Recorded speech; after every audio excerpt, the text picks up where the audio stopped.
राज्यात सुरू असलेल्या मराठा समाजाच्या आरक्षण लढ्यात आता दररोज नवीन आरोप प्रत्यारोप होत आहेत.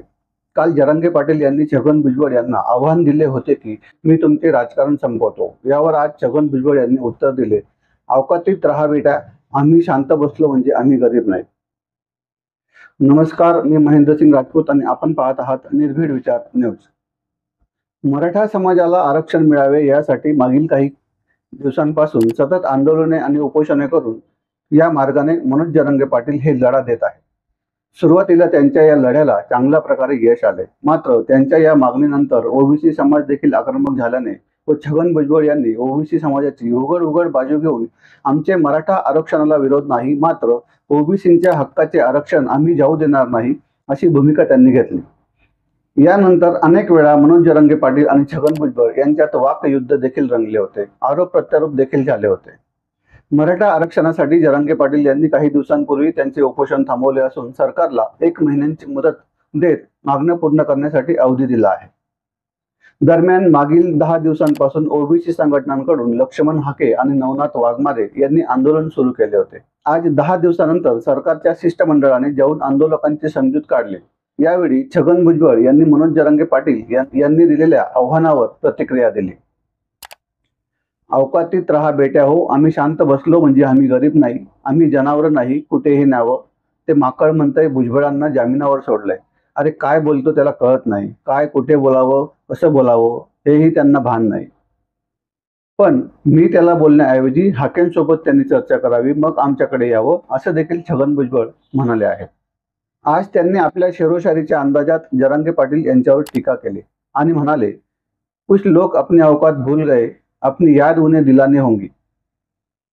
खरे दाखले असतील तर हरकत नाही, पण खोटे असतील तर कारवाई करण्याचे मुख्यमंत्र्यांना सांगितले असंही ते म्हणाले. दाखले तपासले जाणार असल्याचेही त्यांनी सांगितले. अनेक दाखल्यांवर खाडाखोड झाली आहे असा आरोप देखील भुजबळ यांनी केला. काही लोक ओबीसीत जातात, फायदा घेतात, नंतर आर्थिक मागास दाखवतात आणि त्यांचे प्रमाणपत्र दाखवून लाभ घेतात, नंतर SC-BCच्याही आरक्षण घेत आहेत. एकच माणूस 3 ठिकाणी आरक्षण मागत आहे, त्याला आधार कार्डची जोड द्या अशी मागणी त्यांनी केली. म्हणजे एका व्यक्तीला एकाच कॅटेगरीतून आरक्षण मिळेल, ही काही खिरापत नाही. या पंक्तीतून उठ आणि त्या पंक्तीत जा असं चालणार नाही. हे खपून देखील घेतले जाणार नाही असा इशारा देखील भुजबळ यांनी दिला. जंग लगी तलवार को अब धार लगानी होगी, कुछ लोग अपने औकात भूल गए, अपनी याद उन्हें दिलानी होगी. आता घाबरायचं नाही, लढायचं, असे देखील यावेळी भुजबळ म्हणाले आहेत. आम्ही सर्व पक्षाच्या लोकांना अधिवेशन काळात एकत्र बोलवणार असं मुख्यमंत्री म्हणाले आहेत. हाके आणि नवनाथ वाघमारे यांना बोलवणार आणि त्यांच्या समोर आम्ही सर्व पुरावे मांडणार. काही राजकारणी फार हुशार आहेत, ते इकडे डमरू वाजवतील आणि तिकडेही वाजवतील. आमच्या एका सहकार्याने सांगितलं की सगळे सोयरे हा शब्द कोर्टात टिकणार नाही. या सर्व लढ्यात मात्र आता राज्य सरकार पुढे काय भूमिका घेणार याकडे सर्वांचे लक्ष लागून आहे. सरकारने जरांगे पाटील यांना आश्वासन दिले आहे की आम्ही तुमच्या मागण्या पूर्ण करू आणि ओबीसी समाजाला देखील आश्वासन दिले आहे की आम्ही तुमच्यावर अन्याय होऊ देणार नाही. त्यामुळे या सर्व प्रकरणात अखेर काय तोडगा निघेल हे येणारी वेळ सांगू शकेल. हे आरक्षण कोर्टात किती काळ टिकेल अथवा नाही हे देखील आगामी काळात समोर येईलच.